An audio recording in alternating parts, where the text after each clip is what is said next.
What's the number one thing holding you back right now that we could unlock for you? Where if you looked back 3 to 5 years from now and said that this LSAT coaching session with Steve today changed everything for you, what would have to happen? Right now, I'm just having trouble with necessary assumption questions. So if I could just understand those type of questions and not feel less confident about it, I think that would make an impact 5 years from now. I feel like that's really holding me back. Yeah. Necessary assumption questions are, of course, a major question type. And so if you can unlock those, then the benefit will carry forward to everything else in logical reasoning as a whole, really.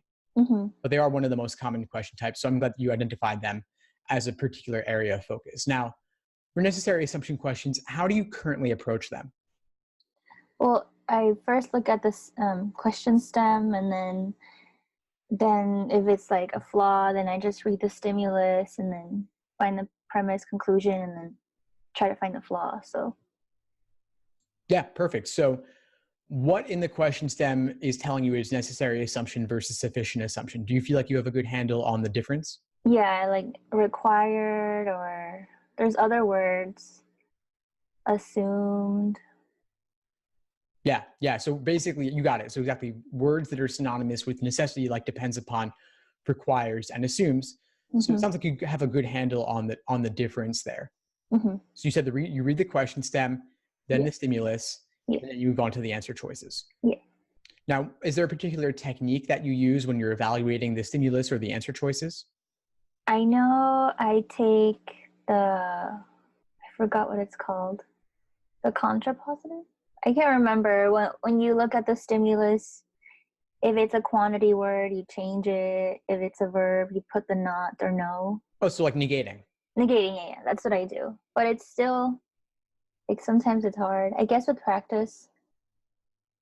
Yeah, practice will definitely help, but I want to see if there's maybe something conceptual that we can dig into a little bit. I'm looking at your question here. You wrote, when I solve necessary assumption questions, sometimes I can't think of an assumption. Yeah.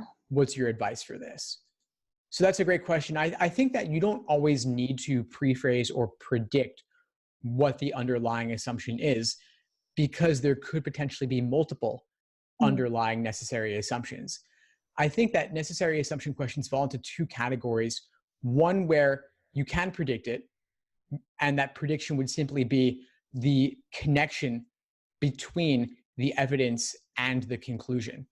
Because in the argument, they may not be connected at all. So your job is simply to connect them because they need to be connected in order for the argument to work.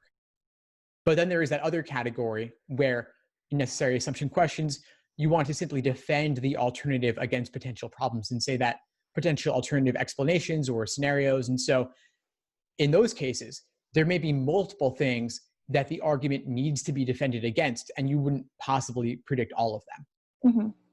And how would you know that which road to take, like if you bridge it or you protect it? That's a good question. I think that you're not always going to know. Okay. But one indicator is that if you see something totally new that never appeared in the evidence, but does appear in the conclusion, then you're like, well, this new thing in the conclusion, its presence there is not justified.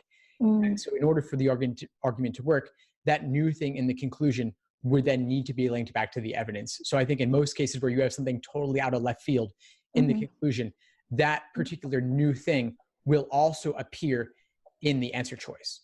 Yeah. And that new thing in the answer choice will also be linked back to something that was in the evidence. Yeah, that's really helpful. Because sometimes I have no assumption in my head, and then I just go to the answer choices and I negate them, and it makes no sense. But I think now that I know that if there's something out just different in the conclusion, I know that I have to kind of link it. Yeah, exactly. So you're negating, and how do you feel like your negation skills are overall? I think they're pretty good. Like, I have a table, so if there's a word in the answer choice and it's like some or most, I kind of refer to my table, and I'm trying to like memorize the table at the same time for the quantify words. Okay, good. That's perfect. So yeah, so for quantifier words, negations are really important. Yeah. And then for verbs, like you said, you just add the word not, or you might Yeah. remove the word not. But what about negating conditional statements? Mm. How does that work for you? I think I do the same. Is that not right? Well, it's more complicated because if you have a conditional statement, there could be multiple subjects and verbs, and your job in that case wouldn't necessarily be to negate a particular verb. You're actually looking to negate the conditional as a whole. Mm-hmm. So if I had, for example, the statement X requires Y, and I said negate that entire statement, Mm-hmm. how might you handle it? This So gets a bit trickier. not Y, not X. Well, that's the contrapositive. Oh, negate. Oh, yeah, I don't It's know. hard. It's hard. Yes. Some X, someone. Yeah. No, No. it's tricky. It's tricky. So the contrapositive, you're absolutely right, would be not Y arrow, not X, and that's logically equivalent to the original. Mm-hmm. But let's say we put the statement in quotes, like X arrow Y, and I'm saying negate that entire statement Mm. quotes. The statement is saying that X requires Y. Mm-hmm. So to negate that, we'd be saying X does not necessarily require Y. Mm. So you're actually negating the arrow itself, Mm. because the arrow is the word requires. Mm-hmm. Oh, okay. But it could get a bit trickier if we say, and this gets into more tough logical reasoning questions, like if A requires B, then C requires D. Mm-hmm. Then that's like a whole mess, right? Because you have two conditionals within a larger conditional statement. Mm-hmm. So again, that's if A requires B, then C requires D. Mm-hmm. So in that case, we're not negating either of those individual requires terms related to A and B and C and D, because those are not at core in the statement as a whole. Mm-hmm. That statement as a whole is saying that if one conditional is true, then the second conditional is also true. Mm-hmm. So how would you negate that? Well, let's relate it back to our earlier example with X and Y. Let's say that X equals A arrow B, Mm-hmm. and Y equals C arrow D. Mm-hmm. So if you break it down that way, then again, it's the link between X and Y. So A requiring B would not necessarily lead to C requiring D. Okay. Okay. If it's not a conditional answer choice, but if it has two if it's like a double negative, or how would you find the negation? So if it's double, if you had a double negative, mm-hmm. then I'd want you to first convert that into a positive. Okay, both of them, or? Well, maybe it's easier if we have a concrete example. I could make one up here. So let's say that I do not lack LSAT books. Okay. If I don't lack LSAT books, that means that I have LSAT books. Mm-hmm.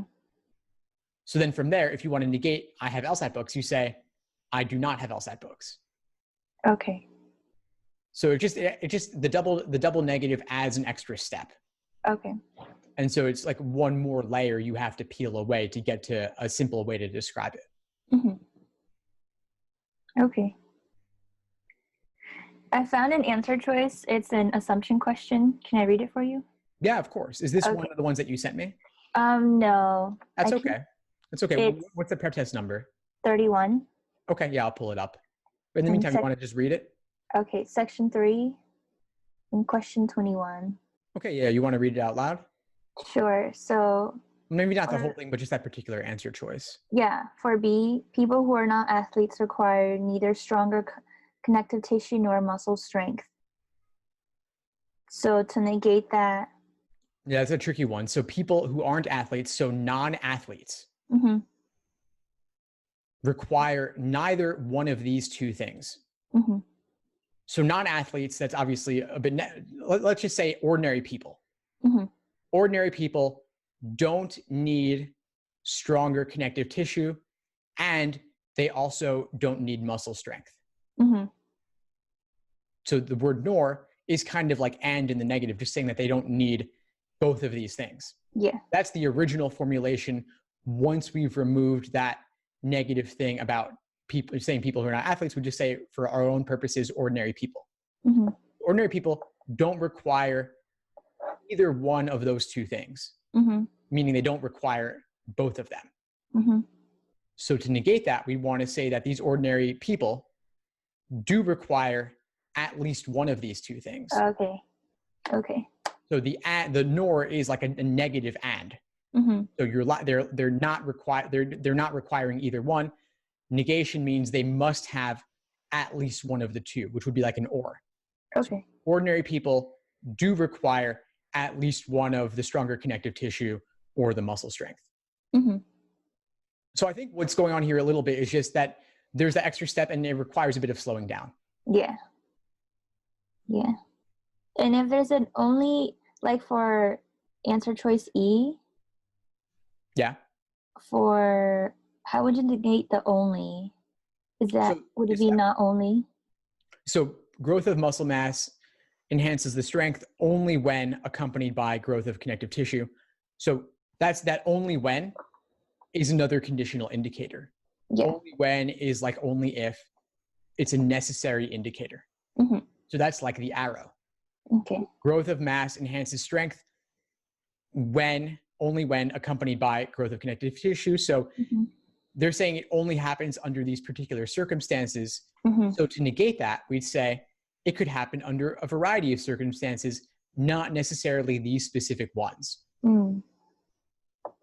So you could say, I sleep only when I'm tired. Mm-hmm. To negate that, you could say, I sleep even when I might not be tired. Mm. So not only under these particular circumstances. Yeah. Cool. Awesome. How does this feel right now?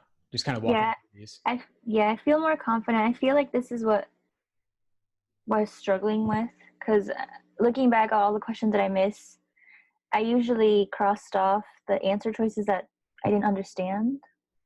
But now I think if I know how to negate them correctly, I'll know when to cross them off or not. Awesome. Yeah, it looks like you've been diving in quite a bit to some of the specifics. Which resources of mine have you been using? Just reading your blogs. Oh yeah? Have you looked at the logical reasoning stuff? Yeah. I saw the list, so I'm trying to go through that and just review. Awesome. Of all the types of questions here. Great, sweet. All right, so you want to look at some of these other logical reasoning questions that you sent me? Sure.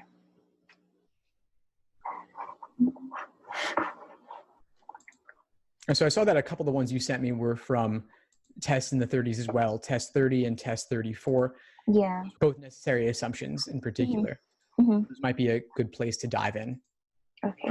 Test 30, section 4, number 19, with the birds needing energy.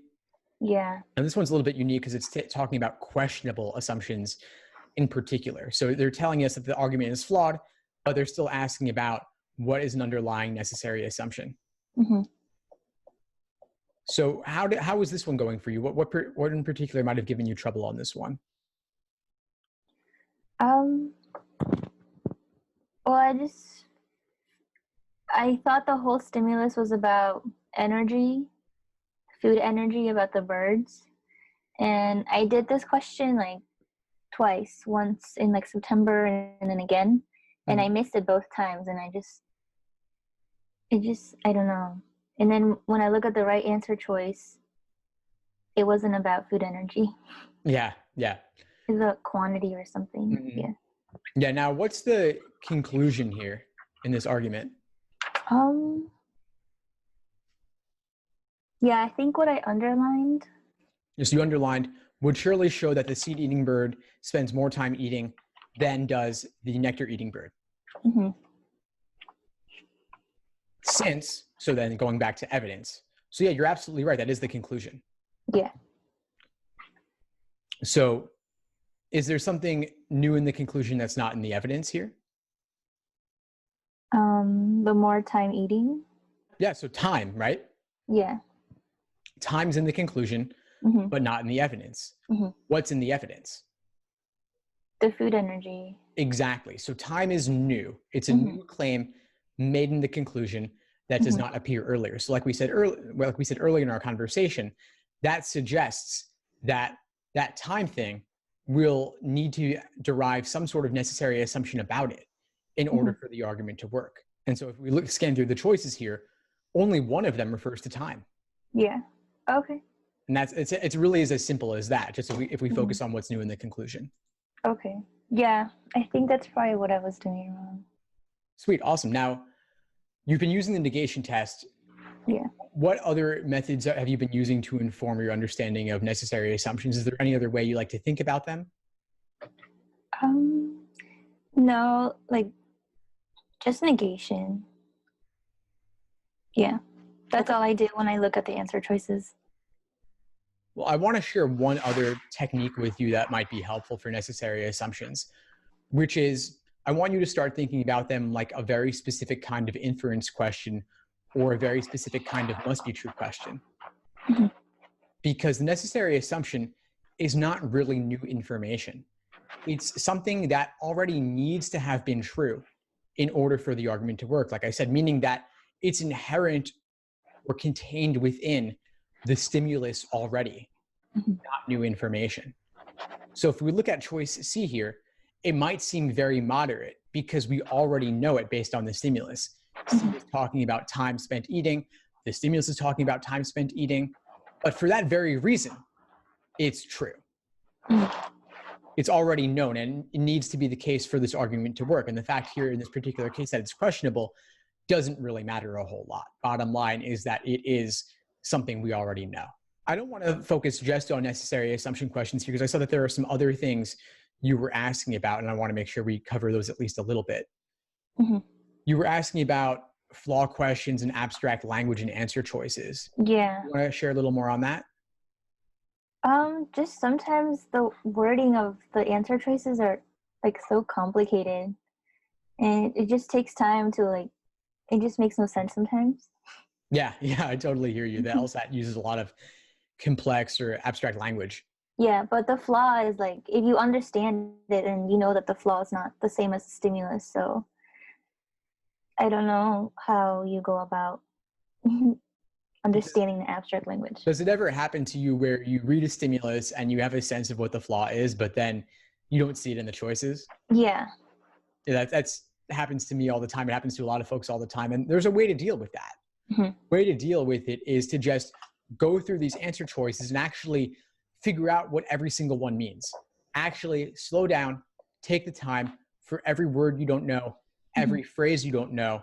You could Google it if you want. You could look online for like lists of flaws and such, just to really break it down in everyday simple language.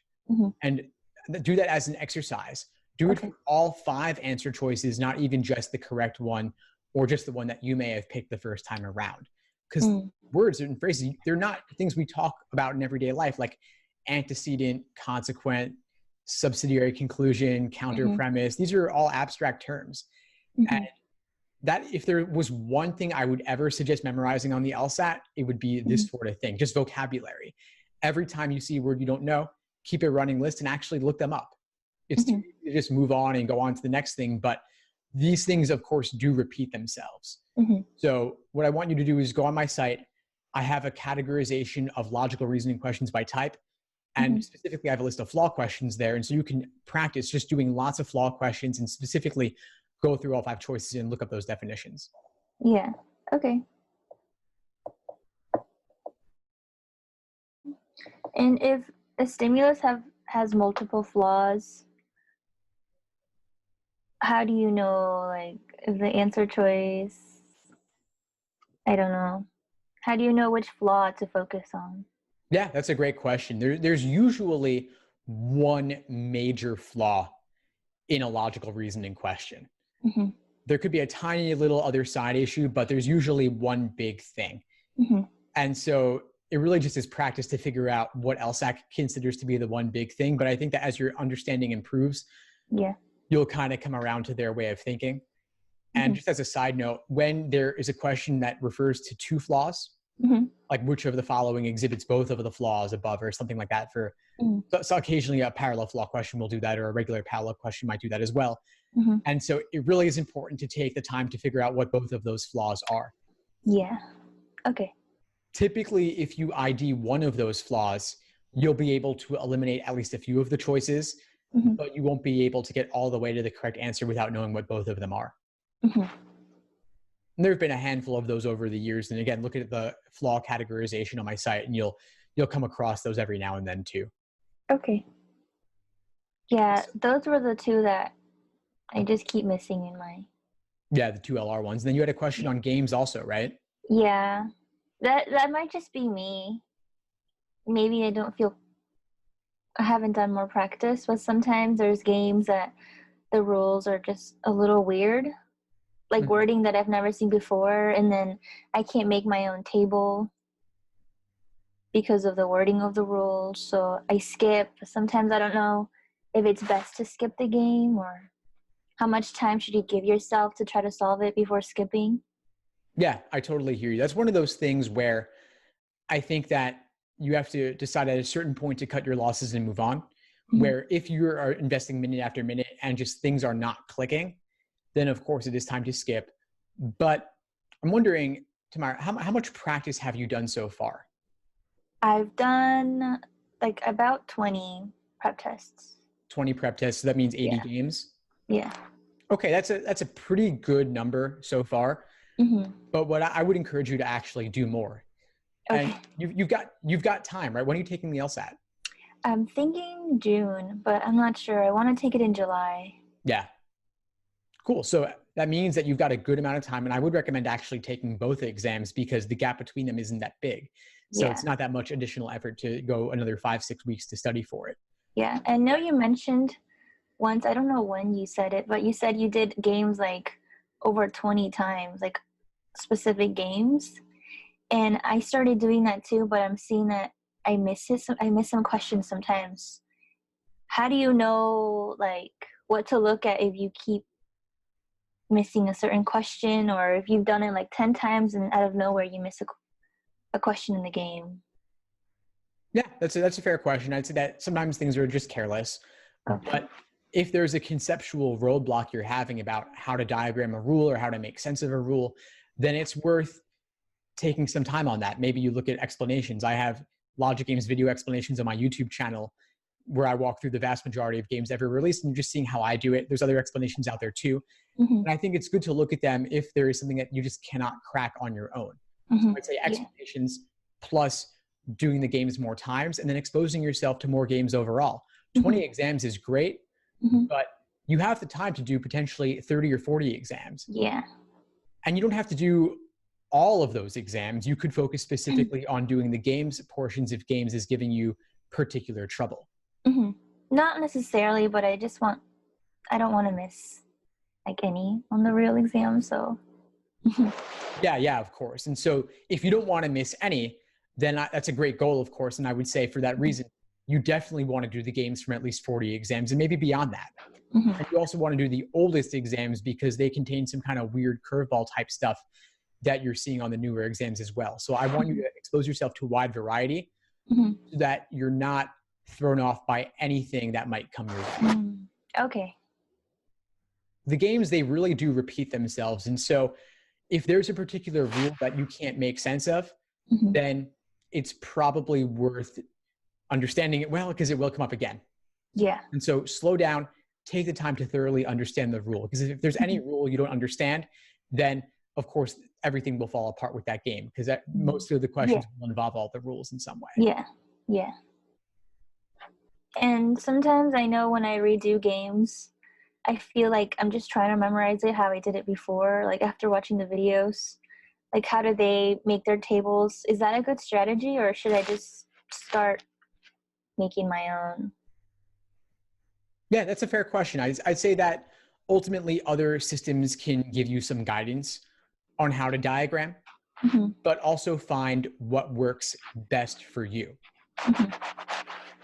So if there's a case where there's a system that you see online and it's not really clicking, then Mm-hmm. try out something else. Look at a different explanation source or try to come up with your own thing. But I typically recommend looking at the explanations and adopting one of those systems because they're tried and true and honed over many, many years, and they might be more efficient or more concise than whatever you might come up with. Okay. So just practice. Yeah, basically just practice is the biggest thing, of course, and figuring out what works for you with different systems out there. Well, this has been a lot of fun, and I appreciate your taking the time. Any other questions you would need to feel complete before we sign off for today?